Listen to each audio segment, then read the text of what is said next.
name's Tony Fraser. I'm from Shearsman Books, based in Bristol. Shearsman has been going for nearly 30 years now, but has been particularly busy in the last 10 years or so. I'm publishing anything up to 60 books a year, sometimes more, mainly poetry. And when it's not poetry, it's books about poetry or about poets. There's a very strong American list, as well as the usual British list. There's a magazine, several anthologies, the occasional novel, I must confess, and a number of books translated from Spanish, German and other languages. So that's the basis of it. It's extremely busy and I think quite successful.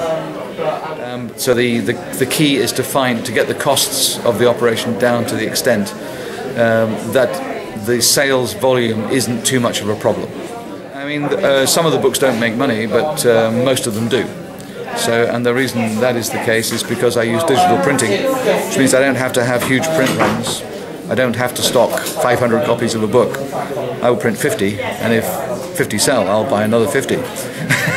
So it's quite simple. I'm never carrying stock, and stock equals cash tied up which is not doing anything. At the moment, one title in particular is selling very well, or has. This is a year old now.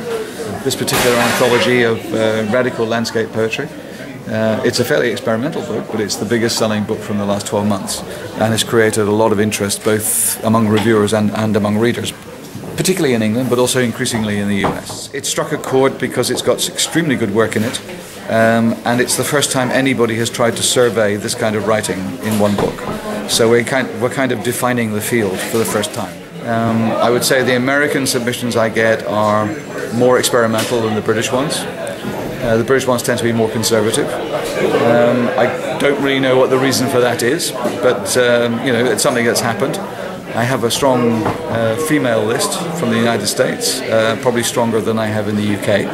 Again, that's just something that's developed, and as I got more and more interesting women poets from the US, so more and more of them followed. That hasn't been quite as successful in the UK.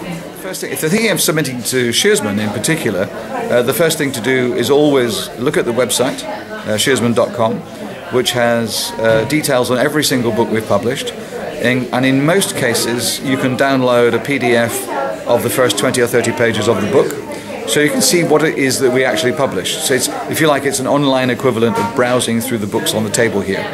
So you can flick through and get an idea of the kind of things that interest me. Now, it's quite a range, so often you'll find there is something that will match somebody's requirements. I think the differentiator between Shearsman and some other presses in the UK is it is a little more friendly to the experimental writing in this country than some other presses are. So I think experimental writers will come to me more frequently, if you like, on spec to see if I like their work. More conservative writers have many, many more outlets for their work in the UK, so maybe they would spread their work a little more widely to presses also that have a bigger reach than I do. There are presses like Blood Axe or Carcanet, which are very, very successful and will be more successful at getting your books into the bookshops than I will be.